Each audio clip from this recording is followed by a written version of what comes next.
देश को बनारस हिंदू यूनिवर्सिटी जैसा संस्थान देने वाले पंडित मदन मोहन मालवीय जी की आज पुण्यतिथि है। पंडित मदन मोहन मालवीय का देहांत आज ही के दिन यानी 12 नवंबर 1946 को हुआ था। 25 दिसंबर 1861 को इलाहाबाद में जन्मे महामना ने कलकत्ता यूनिवर्सिटी से पढ़ाई की। उनका निधन 12 नवंबर 1946 को हुआ था। आइए आज उनकी पुण्यतिथि के मौके पर उनसे जुड़ी कुछ खास बातें जानते हैं। सत्यमेव जयते।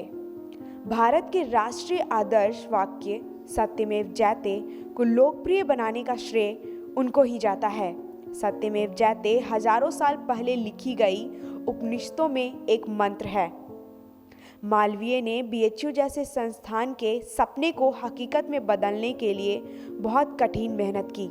जब उन्होंने यूनिवर्सिटी खोलने के लिए निज़ाम से आर्थिक मदद मांगी थी तो निज़ाम ने मदद देने से इनकार कर दिया था। कहा जाता है कि पंडित मदन मोहन मालवीय ने इसके बाद फंड जुटाने के मकसद से मार्केट में अपने स्लीपर की नीलामी की। संयोग की बात है कि चप्पल की बोली उसी निज़ाम ने लगाई और उसे बड़ी रकम देकर खरीदा। मालवीय इलाहाबाद नगर पालिका बोर्ड में सक्रिय रूप से शामिल रहे और वह 1903 से 1918 के दौरान प्रोविंशियल लेजिस्लेटिव काउंसिल के सदस्य, 1910 से 1920 के दौरान सेंट्रल काउंसिल और 1916 से 1918 के दौरान इंडियन लेजिस्लेटिव असेंबली के निर्वाचित सदस्य रहे।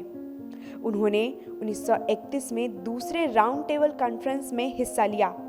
उन्होंने 1937 में सक्रिय राजनीति को अलविदा कहकर अपना पूरा ध्यान सामाजिक मुद्दों पर केंद्रित कर दिया।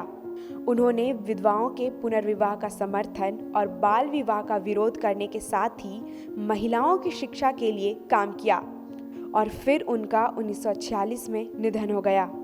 तो जेके न्यूज़ नेटवर्क की ओर से मदन मोहन मालवीय जी की पुण्यतिथि पर जेके न्यूज़ नेटवर्क उन्हें करता है याद और करता है उन्हें सत सत नमन।